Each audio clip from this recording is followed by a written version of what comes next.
Hello and welcome back to the Fully Charged Show podcast. Now, I know we had a bit of a break. We've had a few weeks off and we didn't do any podcasting, and it's bad, and we should have done. But, it's just the way it worked out. We needed a little bit of a break to catch up. We've got lots of brilliant episodes lined up coming in the next few weeks. I'm going to really try and organize some regular news catch-ups with regular guests on the show. Regular contributors, I think, would be a better descriptive term. But in the meantime, during that break, during August, we had a little bit of a milestone on the Fully Charged Show. We passed 100 million views, which, in the grand scheme of things, of what's going on in the world at the moment, is kind of irrelevant. I'll grant you that, but it was a big moment for us, a really important stepping stone. 100 million views on YouTube is, a minor achievement. There are, as I said in our little update that I did on the day it happened, there's plenty of channels that are doing 100 million views a week, probably, so it's not that exceptional, but, it's an achievement. It's taken 10 years. But, it's good. And what's fantastic is that our viewership is growing. The number of people watching the show is always expanding, which is fantastic. The kind of message is getting out there. And we're managing to continue to produce 2 episodes a week with unprecedented difficulty on our, minimal budget and, everything that's difficult at the moment for everyone. For everyone. It's not just us. We know we're not special. But what we're going to do is carry on doing these podcasts, come what may. So this week's guest, the first guest, is a wonderful man called David Hunt, who I've met many times, who's appeared at Fully Charged Live. He's an amazing speaker. He runs a company called Hyperion Executive Search. And that was one of the things I wanted to talk to him about, because I said, sort of as a joke, but there's an element of truth in it, I've never had a job. I have worked hard all my life, but I've never actually had a proper job. I quite like one. I was wondering if he could get me one. He didn't think he could. That was all before we started talking properly. But David is a prominent figure and a thought leader, no less, in the clean energy sector. He's been involved in it for a long time. He's run clean energy companies in the past. He knows his Cleantech. He does a weekly podcast called This Week in Cleantech, if you want to have a look for that. The links, I believe, are at www.thisweekincleantech.com. So easy to find, but it was a fascinating conversation. I really hope you enjoy it. I'm going to listen in now, because we recorded this a while ago. So I'm going to listen in, and then I'll join you afterwards for a brief update.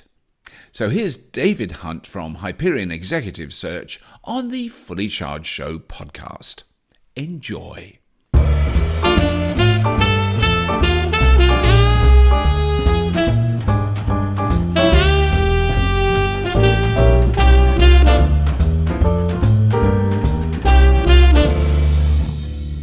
David, thank you so much for taking time to come and talk to the Fully Charged Show podcast.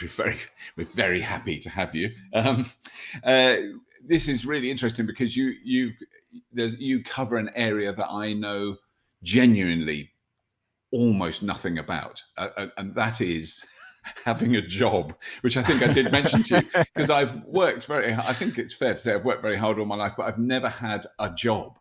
In the traditional, I've never had a salary, and I've never been on a holiday when you get paid still, even though you're on holiday, ever in my life. So from that point of view, it is fascinating what you do. But also, I think it's important it would be good to quickly go over what you did before you were doing this, because you've been involved in, my preferred term is clean tech. Yep. Which is sort of all encompassing of, all the stuff that we talk about on Fully Charged. But you were very involved in actually in the physical installation of installing renewable energy things. Am I roughly correct? It is, yeah, yeah. Although the people that worked for me previously would probably guess or suggest that I didn't actually do much work Right. in the physical sense. Well, one or two interesting projects. I did Right. did physically install some solar panels and a wind turbine on Bear Grylls' island off of Oh, Abersoch, and got yes. sunburn in the process, and the chance to meet Bear, which was interesting.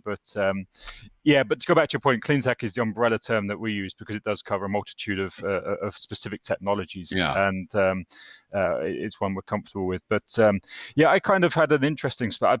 Spent about 17 years doing headhunting, finding people jobs, globally for a lot of different technologies, IT, telecoms, building services, air conditioning, and various things. Oh, so, None so of which, you did that. You did that before you did the solar panels installation. yeah, All right. Oh, yeah, okay. I, So I that's kind of yeah, fell yeah, into that from about 92, and yeah, and it was good and fun. I really enjoyed the people side, but to be honest, telecom systems and HVAC systems or yeah. heating wasn't necessarily the most interesting thing in the world.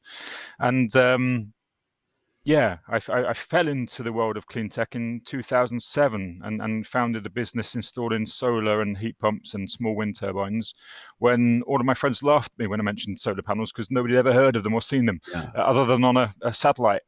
Yes. It's extraordinary how that's changed, isn't it? It's phenomenal. Yeah. Yeah. And so, just quickly, let's go over the Bear Grylls Island because that is such a it's such an iconic notion.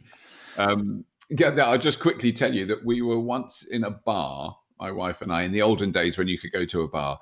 And as I walked in, I noticed Jason Statham sitting at Okay. the bar. And I walked past him, he gave me a little nod, a little sort of recognition. I was so stoked that I had seen Jason Statham, and he nodded at me. Now, he might have nodded at me to warn me that if I looked at his girl, he'd kill me. And he did look like the sort of geezer who could. You wouldn't argue with, But no. then, meanwhile, my wife was thrilled to bits because Bear Grylls was there. Well, I didn't even know. I was a bit interested in Bear. Look, there's my Jason. Yeah. So anyway, so I have seen from quite close up the back of Bear Grylls' head, but that's as close as I've got. But you went on his island. He's got an island. He's got an island. Do you know what the funniest thing is? Going back to the point, we had this startup solar installation business, 4 feed-in tariffs, very very tough to get by. Nobody really knew much what was going on. And we had this call from an agent who said, and I took the call. There's only 2 of us in the office back then, and was like, "Oh, Bear Grylls is interested in some solar panels." And I thought this must be some kind of chain of restaurants or something. I literally did not know. I don't watch much Right. TV. Red Dwarf, of course, aside. But I don't watch much. I didn't know who he was or what it was. So I said to my colleague Mike, this chain of restaurants are looking to put solar on their projects. Isn't this brilliant? And then he kind of looked at me with a withering glance when I said it was Bear Grylls. Yeah, so he has a little island off of Abersoch with a lighthouse keeper's cottage on, and had made inquiries to get power to the island from the dear friends at the utility companies and was quoted about £750,000. Right. So he thought, well, maybe there's a better way of doing this, and obviously they came to our door and essentially through a combination of solar, small wind, and actually a backup Jenny, because at that time batteries weren't as sophisticated as they are now. We made him self-sufficient, and it was good fun. But I would embarrass myself when he came to collect us from Abersoch Harbour in his rib. It was very James Bond-esque as he came towards us, powering away in this great big rib, jumped off and shouted at us, "Hi, I'm Bear," which was marvelous. Kind of thought, yeah, I know. I'd done my research by that point. But he was a genuinely nice guy. But that was quite funny, this James Bond-esque thing coming on, and "Hi, I'm Bear," and he was wearing his own range of clothing, which again gave it away a little bit. Right. I think my missus would have been massively impressed, and she was just, she was all over Bear, not physically, emotionally. But anyway, so yeah, that was he went off grid, or was clearly off grid, but needed power, and we were able to supply that for him through this combination of solar and a small wind turbine, which went like the clappers because it was obviously on top of a little island. It's going to be really windy. Yeah. Because actually, that is it isn't off topic. It's on topic, but it is something I occasionally get asked, and we've done a show about there's a company Britwind in Stroud that make small, up to 15 kilowatt wind turbines, which I would love to have here. I think they're quite expensive to put in, for one house. There's a bit too much power.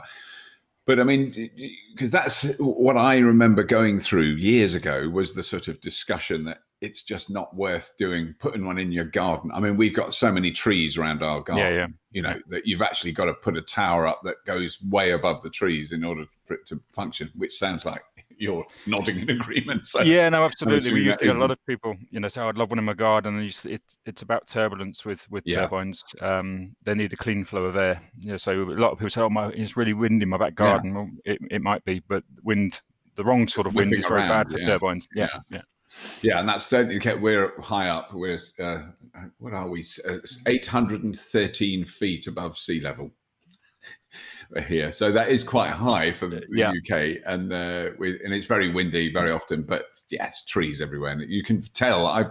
If I walk across my garden with my wheelbarrow, I'm getting rain in my face one minute, and then a gust up from the back the next. So you can tell it doesn't do that. So okay, forget that. Let's move on. So then, I think this is the key thing. It's the how the job opportunities, because I'm presuming you've got your finger on that pulse, the job opportunities in the clean tech industry as a whole, what state that's in, and whether it's still stable or growing, because presumably in the last, say, 5 years, that's been growing quite substantially. Yeah, no, absolutely, and it has been a challenge. And with going back to the installations business, we grew that to 50 employees, and it wasn't easy to find those 50 employees. So leaning back on my previous search experience, we were able to do that. And then, as you'll probably be familiar with, in the UK at least, the solar industry was impacted significantly by various different government policies and all, and across the UK, it went from boom time and creating thousands of jobs to unfortunately a lot of those jobs being lost. But things are, COVID aside, more stable, and the trajectory is more solid. And as you say, we set up Hyperion to recruit purely in the clean tech sector in 2014, knowing again we were relatively early.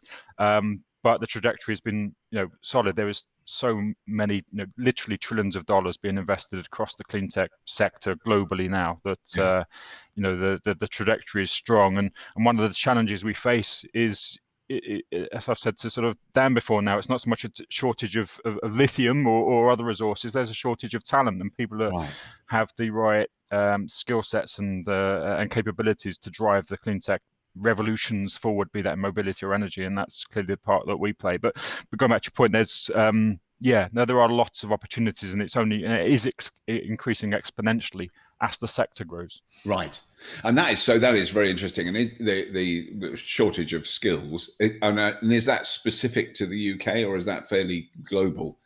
No, that's pretty global. Right, pretty global. Okay, because I mean, when you see, every now and then, particularly recently, I've been hearing a lot of reports from China, from the expansion of the battery manufacturing industry, the renewables industry, how just the sheer scale of the installation of renewables, of electric vehicles. I mean, because I think it's, with what we're seeing in China is what we'll see first here.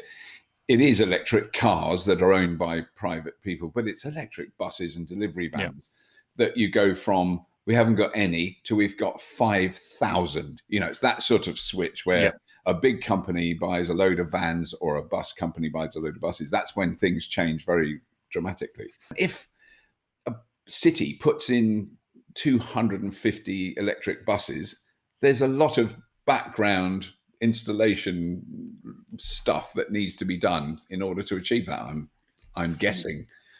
Yeah, no, absolutely. I think, again, these things come in strata. So, personally, we only really get involved in the sort of the very senior and executive level and super clever technical people that might end up being a CTO or a CEO or somewhere. But so there is, of course, a need there. But then below that, as you said, there's absolutely huge opportunities for the people who actually have to do more of the blue collar work, shall we say, which is physically putting this infrastructure into place, making sure it works, project managing all this stuff, because it is hugely disruptive. And the broader skills are there, but it's just adding to that, those nuances of how installing solar on EV differs slightly from installing some other form of electrical installation, or on a heating perspective, how putting in a heat pump is different than putting in a gas boiler, obviously.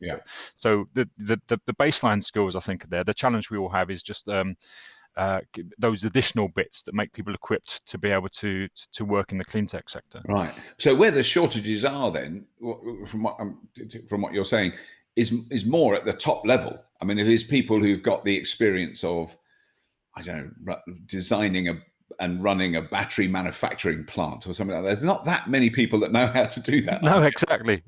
There's a client which we're just about to embark on that are building a gigafactory in Europe, and you can't go out and say I want someone with 10 years experience of building gigafactories, because that just doesn't exist. Yeah. And there's a very small pool of people who have, beyond a few years of experience in these things. And, that's, I guess that's great for our company, because we go find those people. But for the industry as a whole, that's a challenge. And we need to move beyond that siloed mentality of someone who has to have had this specific experience, because the talent pool is small. So we have to think, where else can people come from? Telecoms or oil and gas or automotive, and all these places. And fortunately, a lot of our clients are open-minded to that, and we are able to help people find more impactful jobs, moving from traditional automotive or moving from oil and gas into the clean tech family, as we refer to it. And that's really the cool part of what we do, I think. So I mean, if you were, because my kids are already past that age, but if you were a sort of 18-year-old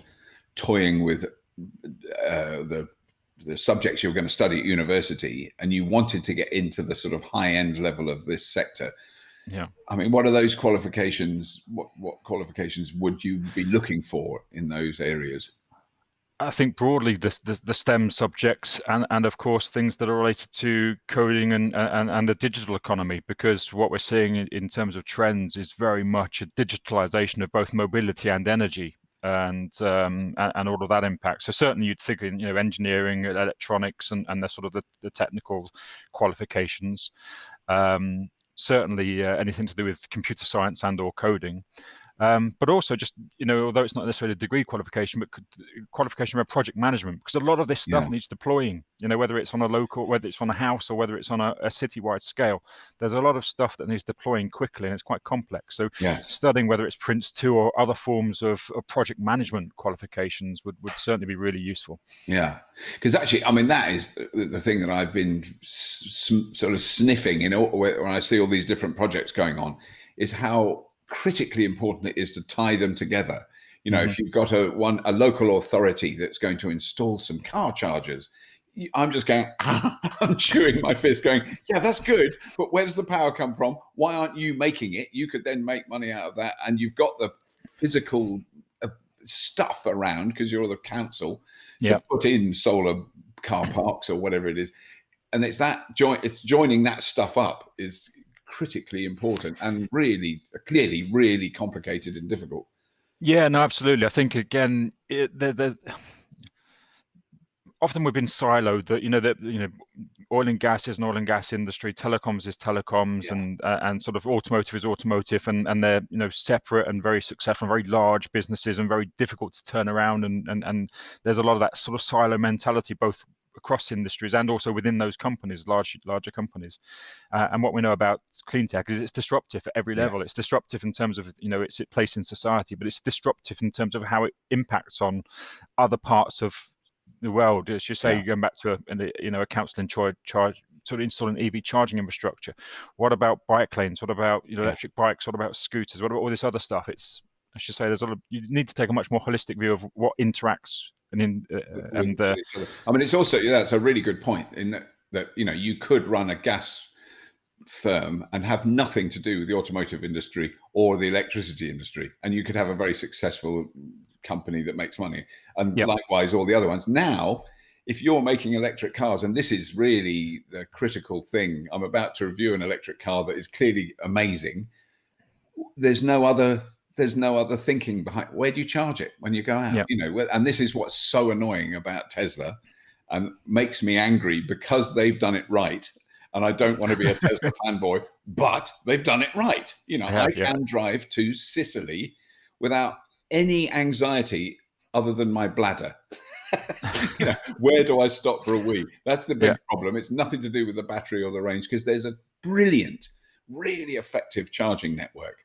No one else has even begun to do that. I mean, they just haven't got a clue. And that's so much an integral part of that well, I mean, it's a description that all these things are interlinked. If you put in solar Yeah. panels, you need to know about batteries and how you charge cars. You need to know where that car's going, the software that connects those things. I mean, that's where I can see this stuff is the jobs that you're finding are, It is complex, and at every level. And if you go to sort of the executive, what Elon and the guys at Tesla have done, I should say, is they had a great foresight and built, future-proofed from the beginning. And unfortunately, a lot of people, hear, oh, there's stuff in clean tech, let's go and make a buck, or and I don't necessarily mean in a negative sense, but we can create a business here and create some value for ourselves and obviously for society. But if you just look at it in isolation of, we're just going to install solar panels, as you say, or we're just, heat pumps, or you just can't do that now. It's too interrelated and too interconnected and too complex, even on a house by house level, let alone on a sort of more societal level. And those are the things that I think are great opportunities for people to play their part in this transition and utilize their skills and be really deeply challenged on trying to spin a dozen plates at once constantly, because there are so many stakeholders and technical, both practical, business and technical that need correlating and making work together. Yes. I mean, because it's also the problem you see with benign liberal democracies, making those steps. I mean, it is the great example we had a couple of years back when I think we were sent a photograph or a press release about the first electric bus in Leicester. And there was a picture of the mayor standing by the bus, and it was a BYD electric bus made in China, imported to this country. And on the same day, that was why it stayed in our minds. The same day was when Shenzhen introduced, I think, the first 14,000 electric buses. But you just knew that there wasn't a sort of public vote in Shenzhen about whether they had electric buses. They just woke up one morning and they had them, And I think that is, clearly there are. It's just an important thing for us to remember that there are benefits to a dictatorial, communist, capitalist regime, whatever it is. Yeah, and that we're getting too geopolitical. But when you need to get stuff done, shall we say, it helps. Well, it's the kind of joined upness of it, isn't it? Because you can see if you've got even if you're an Elon Musk or I was going to say Carlos Ghosn, but he's now quite in the same position. But a position of great power in a big company. You can't actually tell a company that you're connected to do something. I mean, you've got to somehow come to an agreement with that. It's really complicated. And I think that must be a fascinating challenge for all those people that you're recruiting, that big picture understanding of it, which I've certainly had conversations with people in those positions a lot.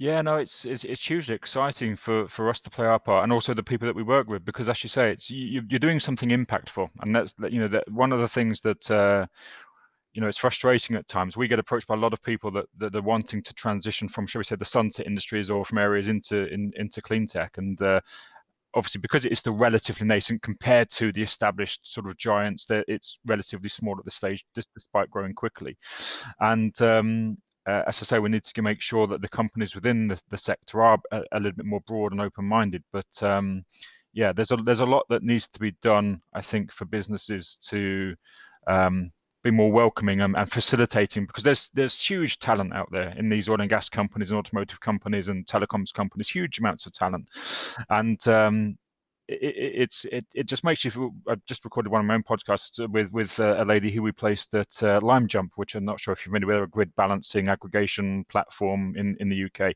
and she had come from a very traditional from BP and then into Gazprom, so two great big enormous energy giants, and then now into this hugely dynamic environment, and she's actually just been promoted to CEO, but not in a negative, in a very positive way. It blew her mind that there's such a scope of things that now that she needs to have a responsibility for, and very much more than capable of doing that. But it's kind of almost like being let off the leash to some extent for people. Within a lot of these big companies, you are quite siloed in terms of what you do. And within, by definition, most of our clients are startups, because we're in that sort of sector and industry, and you have to wear dozens of hats sometimes, and that includes being the CEO and making the tea at times. And if you're the right mentality, and not everybody is, by the way, some people just need that structure and organization around them. But if you relish that sort of ability to create something, even if it's not for your company, but be at the early stages of something, then, and you can wear those different hats and deal with the organized chaos that ensues in most startups, there's such a capacity to feel, unleashed, really, and to Yes. really Huge express opportunities. yourself. Yeah. Absolutely. And that's one thing I've noticed, and it could be me projecting wildly, but the amount of women I've met in high level positions in a lot of the new energy companies, in particular in this country, I keep thinking, oh yeah, you don't even notice. You just meet them and then you talk to them and then you go, oh yeah, she's actually running a huge, incredibly successful company that is expanding. I mean, often it's a combination of people obviously running those companies, but it feels like, and I don't know whether this is the case or whether you know about this, but it feels like there is slightly more women involved in that industry than I might have expected. If you meet the board or the bosses of a big car company, it's generally blokes. Yeah. Look a bit like you and me, and I should have retired. They look more like you. Get up and go, thrusting young fellows. Young, I'm not sure, but it's an interesting point, a really interesting point actually, Robert, because one of the there are many great things about the clean tech sector and the companies we work with and the companies that are in the sector. We're all doing it for a purpose in terms of making some money, but we all generally want a better society and a better environment. And there is a lot of egalitarianism. And in the last 2 or 3 years, we've been really challenged by our clients to be diverse in our shortlists and to be, bring a lot more both gender and sort of ethnic diversity to shortlists and to the fore. And that's brilliant. But we've got so much work to do. I'm actually just trying to get some new stats because we've just launched at Hyperion a Women in Cleantech sort of campaign where we're shining a light on women who are blazing a trail. As you say, there are many of them. People like Jordan and Kat Newman and others. They're all blazing a trail. But unfortunately, it's still a relatively small number, and I'll report back. But we're just looking at some stats. The last I heard, and it's a little bit out of date, there's in the broader energy sector, women were about 9%. Right. And in the clean tech sector, it was 17%. So you think, well, that's brilliant. It's more than double. Right. But 17% it's still versus when you look at the population split, of course. Yeah. But interestingly, in the US last year, we placed, it was almost 50-50 men and women. Right. Wow. Which was amazing and a bit challenging because there is a smaller pool, obviously, of people in the sector, but a huge drive with the companies based in the US to really push on that, and we're getting that in across Europe and the UK as well. Guys at Aramco, I say guys because essentially they were, but they're very passionate about diversity and we're challenging us to bring diversity into the shortlists, and it is great. There are some brilliant women out there blazing a trail, and it's important we shine a light on them as an example that for others to follow. But unfortunately, there is still a lot of work to be done. Yeah. Oh, that is, it's very encouraging. I just think I remember being at a wind industry event in Manchester a couple of years ago, and I was on a panel to talk about something, and I was the only bloke. And that is really unusual experience, and it was fantastic. And they were all brilliant. I met quite a few of them. I think Fiona Howarth, who I've just done a podcast with from Octopus Energy, was one of them. But so the chair was a woman. There was 3 women and me. There's basically 3 highly intelligent, well-educated, very successful, and this old bloke on the end who shouldn't have been there. Token old white guy at the end. Old white bloke. Let's stick him on the end. He'll waffle on something. Then what area then of, if you look at the sort of overall clean tech sector? So I'm thinking generally, electric motors, electricity generating and distribution systems, and then say batteries and the actual technology, the manufacturing of wind turbines, solar panels, blah blah blah. Is there a specific area that you've seen is the most growth, the highest number of people being hired? All those, is there, or is it? I don't know. Is it spread? Yeah, it does move quite dynamically. Clearly, in the last couple of years, those companies who are manufacturing and/or deploying EV charging infrastructure has been a phenomenal growth. we've worked and built teams across Europe and the US for EV charging manufacturing companies, people like EVBox and Alphen and Ubertricity and others. And so that's been a huge growth. Batteries, of course, again, very much people actually in designing of both battery from a cell level and also at pack level. So we've worked with a lot of companies across Europe, in the US, people at LG Chem, but also a lot of smaller startups that are developing batteries, making them smarter, making them more efficient, energy density improvements, cost reductions, all those things which are essential. So that's been a hugely active part of the marketplace.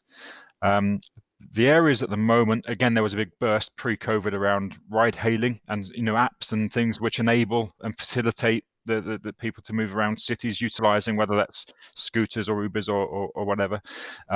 So that's unfortunately that's one of the areas that has been impacted quite a lot by COVID, because people just aren't going out and using stuff or traveling about as much. What's really interesting at the moment, Rob, and we're really enjoying, is a lot of investment going into long duration storage and things like geothermal and things which are really going to make an impact on a sort of a long duration, even into seasonal ultimately.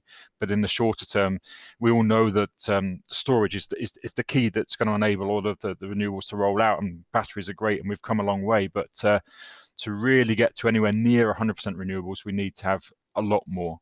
And stuff with a client of ours, Quidnet, which was on my podcast recently, we're talking about, they've sort of created an almost like a new form of pumped hydro, but you don't need a huge lake or reservoir. You don't need a mountain.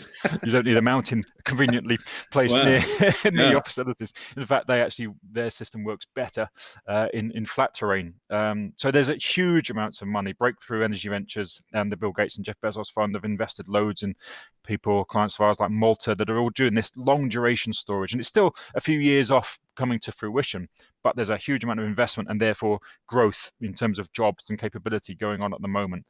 And certainly the whole digital platforms, I'm sure you do yourself, whenever you get approached by or you go to an event and half the conversations are around a platform or some kind of digital way of distributing energy more efficiently or making your home more efficient or balancing the grid more effectively, which again is hugely important. So those are the areas, that sort of digital journey, people who've got the skill sets and around coding and or been able to manage digital infrastructure and also project manage that stuff, because again that's complex in the same way as it is complex to sort of put EV charging across the town.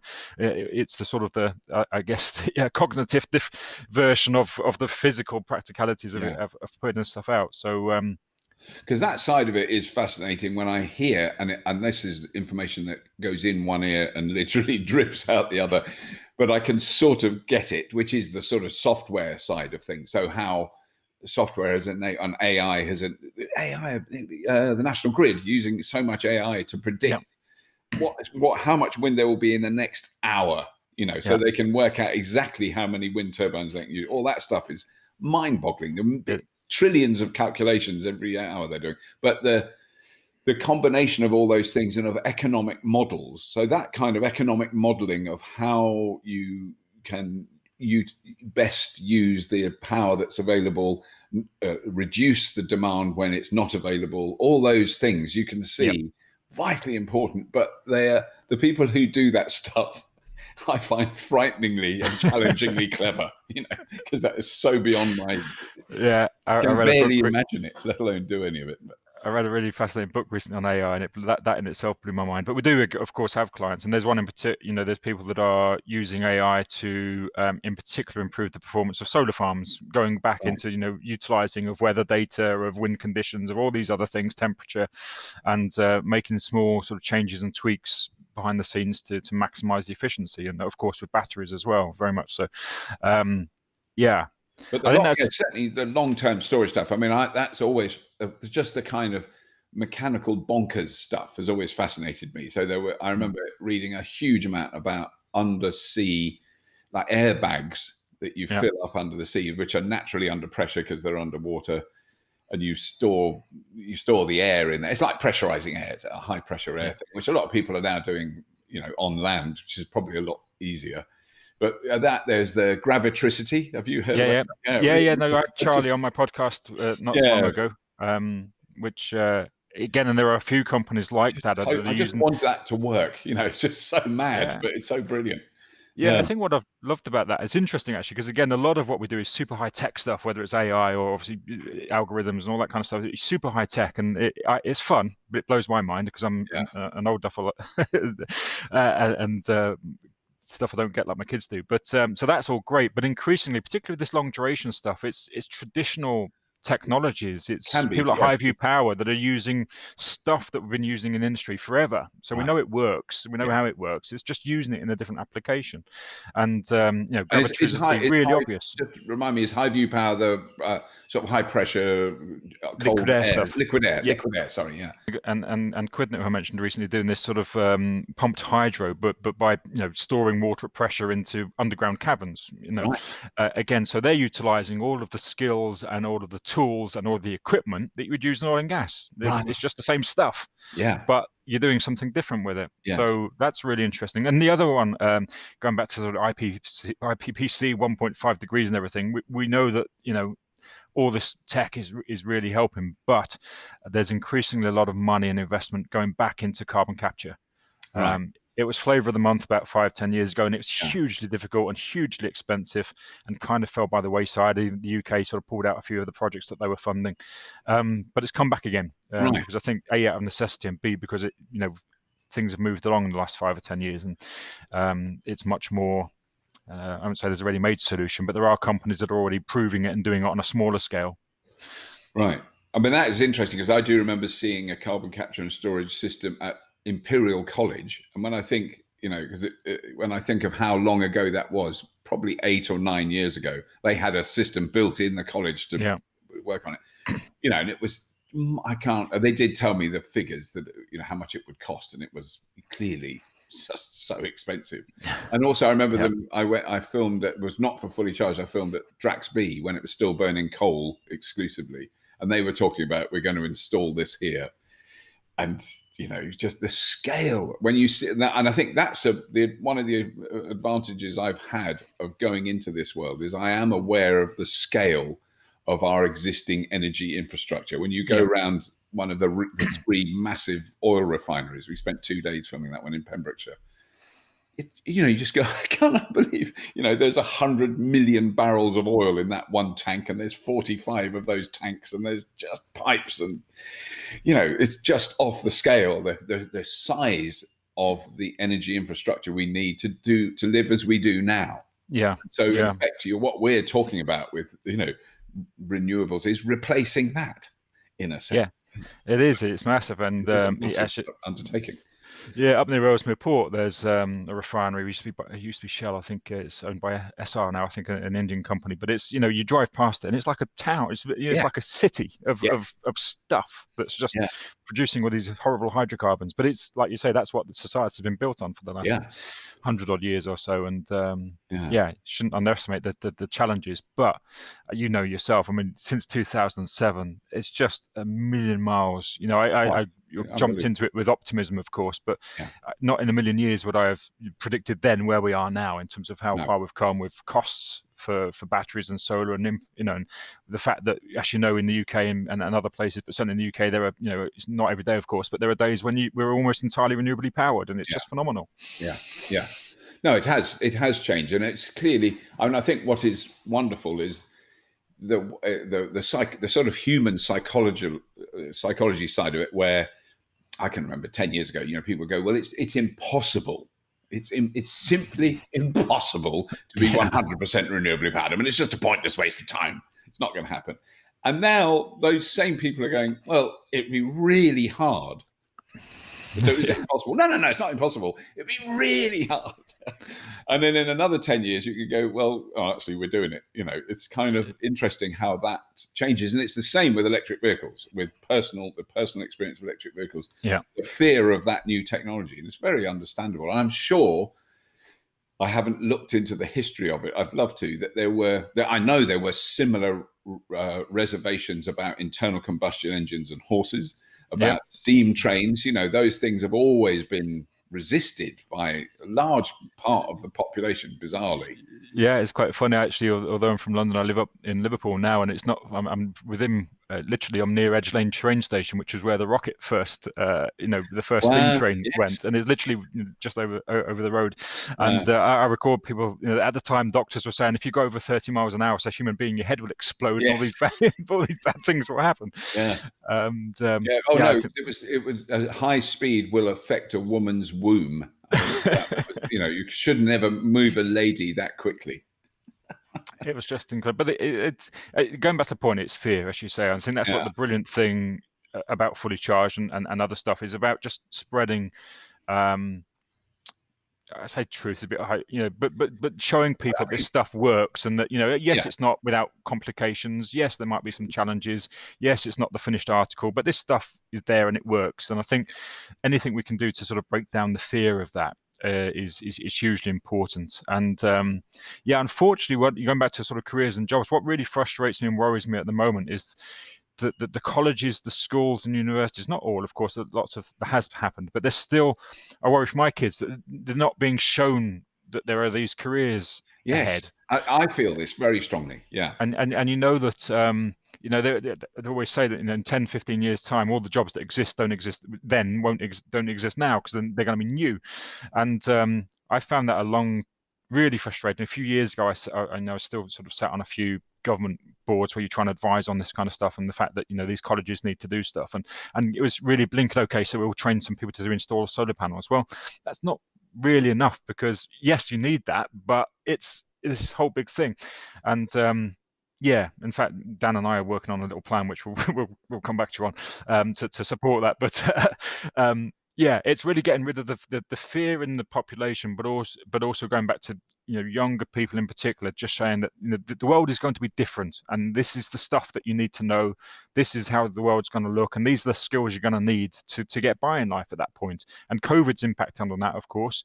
How do we train people? How do we educate people when invariably they're stuck at home for periods of time, and we don't know quite when and if and how things are going to get back to normal? But I certainly don't think it'll be some time before. I don't think they'll ever be back to normal. So how do we educate people? How do we train people? Practically train people to install this stuff if you can't be in the same room together? There are these challenges, but I think it is also that thing of making it appealing and attractive. And I have no idea. And this is where I'm really in the dark, not having never had a job, but how you would encourage young people. I can imagine when I was at school, seeing a film, it would have been then, of come and work for BP and you can fly around the world and do all these things.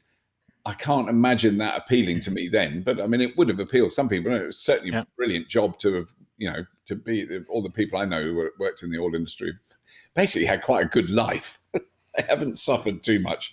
No. I mean, I'm really glad some of them are leaving and doing something else, but it is that how you make that as appealing as being an Instagram influencer. When you see that kind of that stuff, I do get a bit despair-ridden, because that gets so much media attention. Or being on the telly, is seen as an achievement. And I just want to tell young people, it isn't. I accidentally leant against the back door of show business, and they hadn't locked it that day, and I fell in. That's how I got into it. But there are, I mean, again, go back to the point, people even in creative industries, and I know people that are actors and in the creative industries, there's a lot of grunt and graft work and uncertainty and difficulty. It's not all in front of the camera. And, the same applies to any job. There's hopefully some glamorous stuff, but there's also some challenging stuff, and particularly working for a startup. And a lot of people have that appeal because you get this idea of the Google, there's beanbags everywhere and you dress down and you can go in and out as you please, and there's a cafe downstairs and stuff. None of that's bad, by the way, but that's not what life's all about. It's you're in a difficult industry. We are still fighting incumbents. Yes. As a sector, they don't always play clean, No. as we know, and it's hugely challenging. It's hugely rewarding, of course, and I wouldn't do anything else. And the people that we work with wouldn't do anything else. But it's not without its challenges, its downside, and I think Instagram's got a lot to without getting to showing our age and all. But people only put the good stuff on Instagram. People don't put, "Oh, I'm having a really crap day today," or "Here's me coding 4,000 lines of code in a dark basement for the rest of the week." Here's a picture of a really lousy lunch I've just had. Yeah, it was cold and horrible. But no, sorry, I did have a thought to follow on from that, and it was, we'll cut this bit. Okay.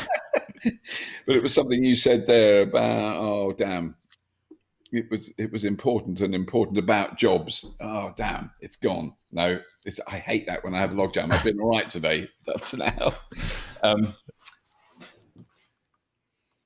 What the hell was it? There was something very pertinent to what were you? We're talking about universities and stuff, training and creating the right environment that tempts people. We're talking about people being attracted into the sector. Yes, yeah. It is. I mean, it is how you do that, because, I think it is also, I grew up in a sort of creative world where everyone was a bloody actor or a comedian, or, those are my peers were that. Yeah. And now when I meet people, so I kind of flew out over the Bobo Bank extension wind farms off very near you, off the coast of Liverpool, with amazing engineers that really understood what was going on there and how these turbines were built and all that stuff and how they were linked together. And they were really excited and involved in it. And then you go, oh yeah, that's a different level of understanding of the world we live in than my peer group of self-pitying, over self-indulged thespian tossers. And they're all lovely. But very lovely. I just think that's the side of things I want to try and communicate, the level of benefit that the human race and in whole have received from engineers and scientists. Yeah, I think does outweigh the immensely important work of a handful of bloody actors. But that's just me. Yeah, no, we've seen during COVID that culture is massively important without getting too diverse. It is very important, and people need to switch off and need that kind of stuff. But I think going back to schools and colleges and education, people just, there's been sort of little bursts of let's support STEM and let's encourage girls to do physics, and it's just been a little piecemeal. It's not been sufficient to say, look, this is the world you're going to inhabit. So both for your sake as an individual, wanting to carve your way in this world and needing to pay your bills, but also as a society, how do we tie those things together and create this stuff? And there's still so much blinkered and lack of knowledge, loads of fear and inertia. And it's frightening to say that we know the direction of travel, but if we don't have the people equipped to take us to that stage, it's an issue. Again, going back to sort of the climate crisis and 10 years to make a difference and stuff. Well, even if tomorrow there was a magic technology, which clearly there won't be, but in terms of a silver bullet, but having that technology is no good if we can't roll it out and deploy it and have people use it and put it in the right place and all that kind of stuff. So, which is why, to me, that real balance of, yes, let's keep on pushing and investing in the technology. That's hugely important. But technology without the people to utilize or install it or capitalize on that is useless. Yeah. And I think that was the thing I was going to say, which is that the alternative to getting a job with a big corporation is that you start something up yourself with some mates or with some, or on your own or whatever. And that I feel that there's more of that going on than there was when I was in my 20s. That was I don't remember ever hearing the two words start and up in the same place. It just didn't exist. Whereas now it's absolute common language. And the amount of people I've met doing Fully Charged who have done set up startups, some of which we know is never going to come to anything, but some of which have become huge industries and huge businesses. Yeah, no, absolutely. I think again there is a cultural change to entrepreneurship, and I set up on the third business myself, and but 95% of our clients globally are what you'd still phrase as a post-investment startup. So typically the clients we work with range between 4 employees and 50 usually when we start working with them.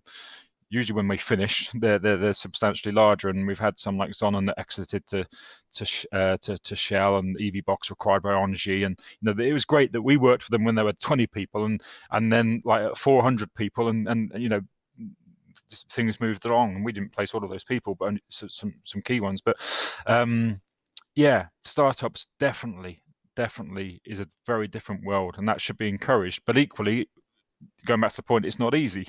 It's massively challenging, and raising money is tough. We've had clients that struggle to raise, $500,000, and particularly in the US where the whole dynamic is different, we've had clients that suddenly have raised 100 million. You can do a lot of different things with that different scope of money, but people will invest if you've got the right team and the right people and the right technology, huge sums of money in this stuff. So there are huge opportunities if you are an entrepreneurially minded and you think you want to create something, for yourself. I don't think there's ever been a better time to do that. Be aware that it's challenging and it's not easy, but there are huge sums of money out there ready to be invested. In the right technologies or firms. No, I can. Yes, no, you're absolutely. Well, I witness it all the time, so I can see that is happening. I think the last thing I would love to pick your brains on is China. There's no other way of saying it, but the role of China in this very specific set of industries of the electric vehicles, batteries, renewables, manufacturing, basically is very, very Chinese focused.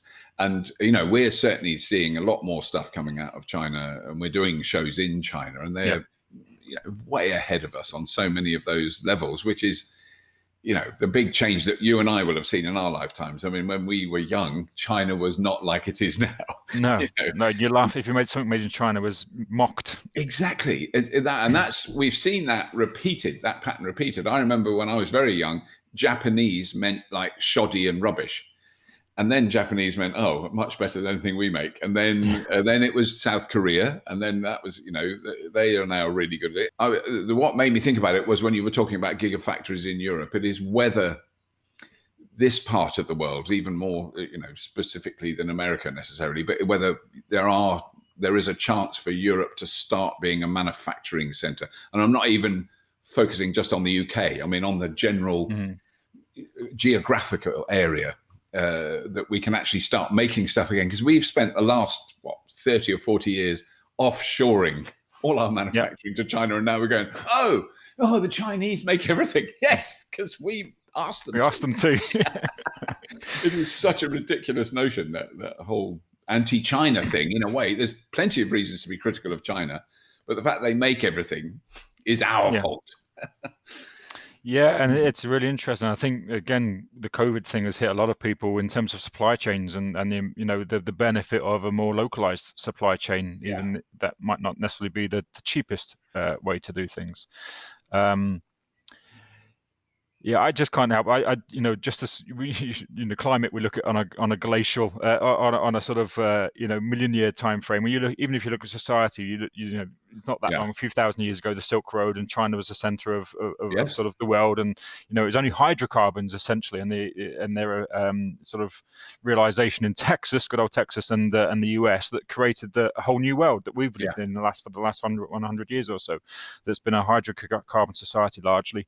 And the US has sort of dominated that, and of course, Saudi Arabian places who create oil. But it's not unusual really to look at it in that respect and say, well, perhaps we're now entering another era. And we're European, and I love the US. We have an office there, and it's a brilliant place. But these things shift. For sure, but I think what we do have to do is not ignore them, because we have populations and they all need to work, and if we can't just be all computer programmers. Actually, one of the interesting things that is in our benefit is we still have in Europe, less so in the UK, but even here as well, some automotive sector. Now we all know that in hugely being disruptive and disrupted, and I certainly don't believe, as I'm sure you likewise, that we would just replace all of our cars with EVs, because I think the consumption of cars and utilization of them would definitely on a decline. But that said, the closer you can make your batteries to your car plant, and the closer you can get your resources into your battery manufacturing plant, the better for everybody, both technically and financially. So I definitely think there's a huge opportunity and a number of Simon Moore is a benchmark, obviously. Yes, yeah, Keeping an eye on all of the sort of the plants that are being gigafactories that are being created in Europe, and even Tesla clearly moving forward with one here. I think that's an opportunity that we need to, in Europe, grasp really, yeah, that we can and should be making stuff here, and batteries is clearly instrumental to all of the whole transitions we're going on, both mobility and energy. So let's grab some of that. Let's make sure that we can build stuff here and build batteries and develop batteries and stuff. And we've still got sufficient skill and sufficient resource to do that. I think if you leave it another 10, 15 years, I think it's game over. yes. So it's important, I think, that we learn from China, welcome what they're doing, learn from what they're doing. But equally, there is an opportunity to sort of develop the skills at every level, from the R&D, which we've always been really great good in Europe, particularly in the UK. I mean, when you see the stuff like Manchester University, Imperial College, UCL, amazing people coming out of those universities, and what they're doing, the research they're doing there is to use a phrase popular with our Prime Minister, world beating. Because it's got to be world beating. Can't just be really good.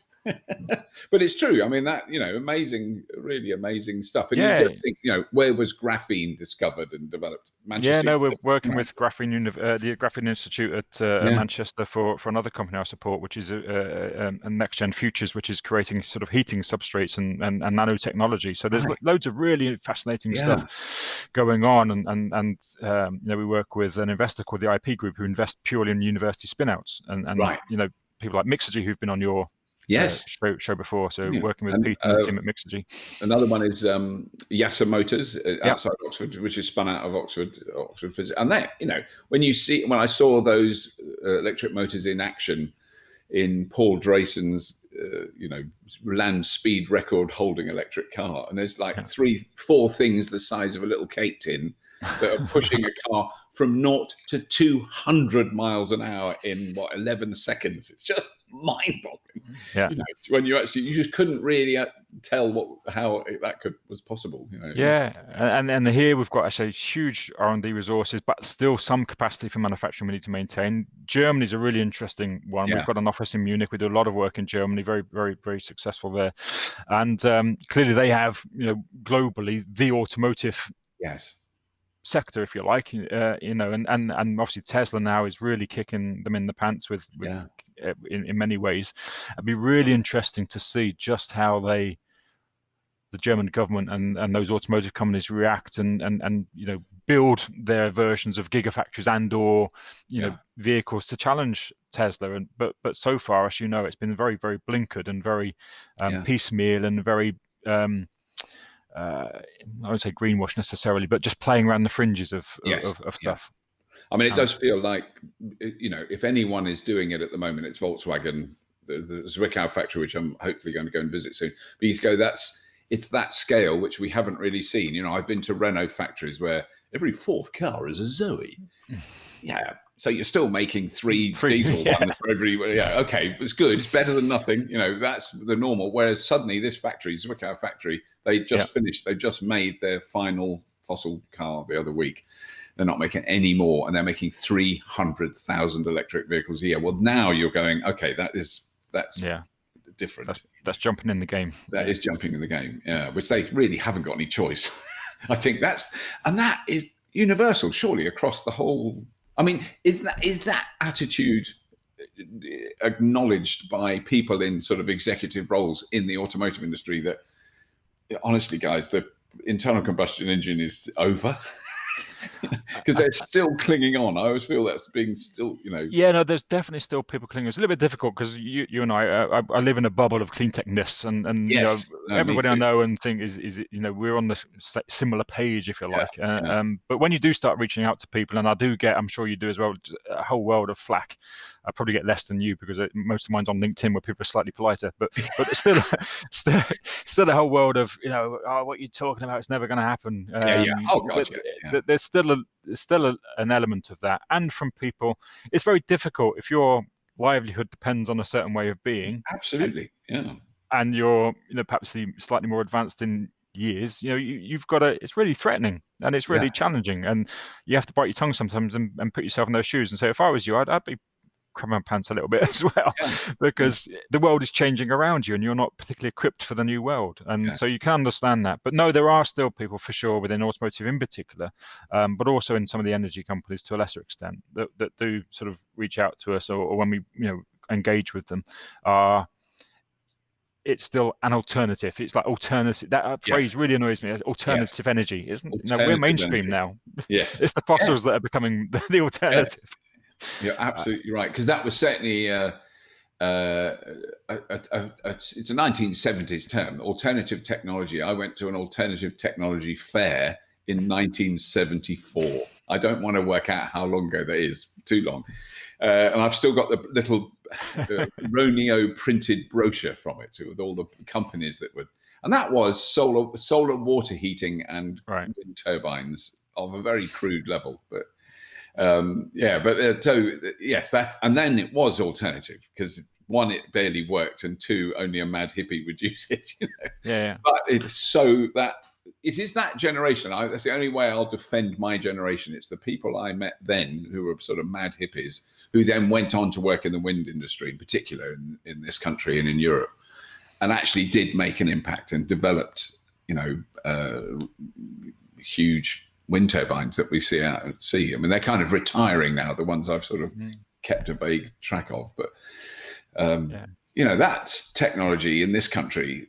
That's the other area. I mean, I do want to wind up with the other area we haven't really discussed, but the wind industry has gone from essentially nothing, a few dozen nutters, 25 years ago, to a massive industry now. It's just huge. Yes, I mean, do you recruit for wind companies? Funnily enough, actually, wind is the area we probably do least in, Right. but only because just in terms of business models, there are other people that do that, and to some extent, the people they recruit are more akin to oil and gas. But it's phenomenal what, again, I should say Burbo Bank is just off the coast, not far from here, and the stuff that's going off in Hull and obviously out into the North Sea. I just remember going back to sort of scale. I appreciate we're wrapping up, but going back to scale, when in 2007 we started looking at this stuff, big turbines were like, not a megawatt. Yes. And now you're like 10 megawatts in one turbine, or 12, I think Gamestra have got. They've built the nacelle for a 14 megawatt.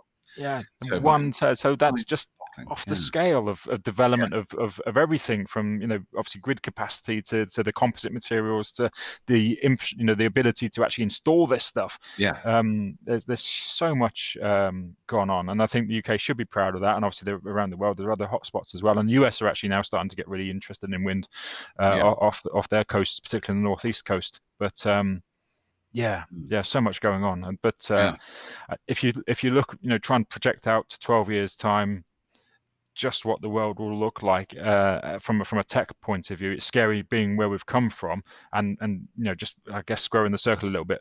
Who's going to be doing all those things in 12 years time if we don't equip them to do it now? Exactly. Yeah. Well, I think the answer is Chinese people at the moment.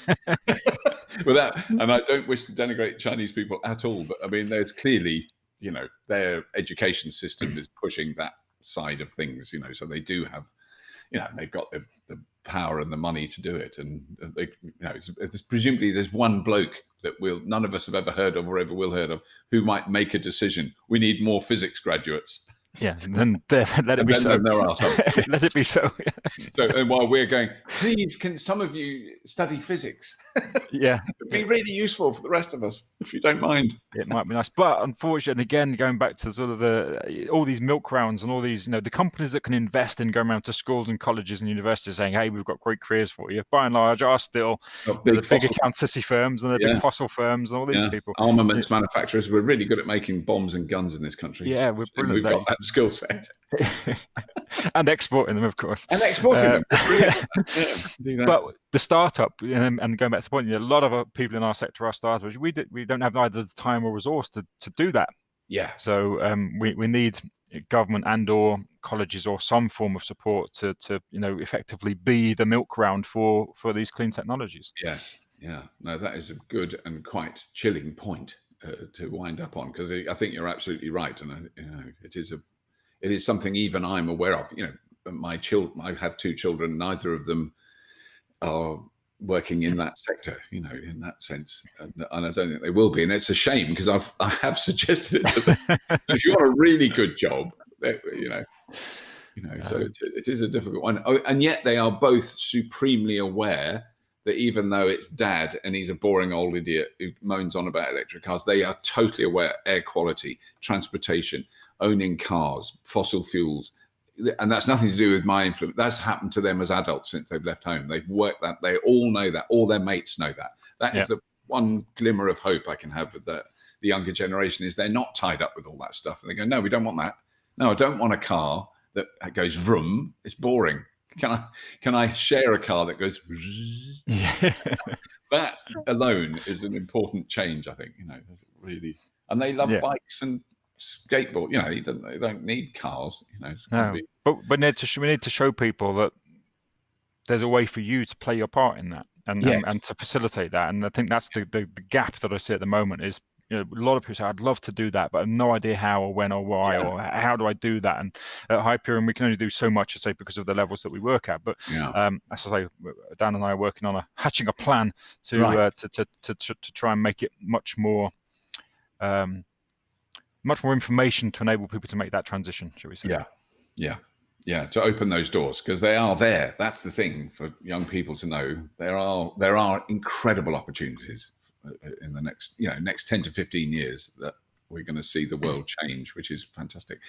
David, thank you. I mean, it's been really interesting talking to you. I now regret that I've never had a job. I wish I did have. I wish I'd been recruited at some point. We can make a call. I'd love you to try and get me a job with a really big corporation. And then you have to ring that and go, Robert, they've just told us they really don't want you to come round. Please stay at home. Can you? They said they thought you were lovely, but can you please stay at home? No, that is brilliant, David. Thank you so much for your time. That's very interesting.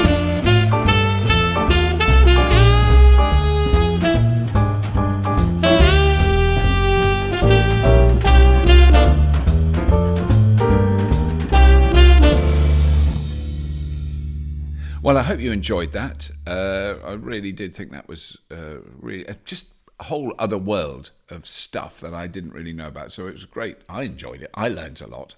Hope you did too.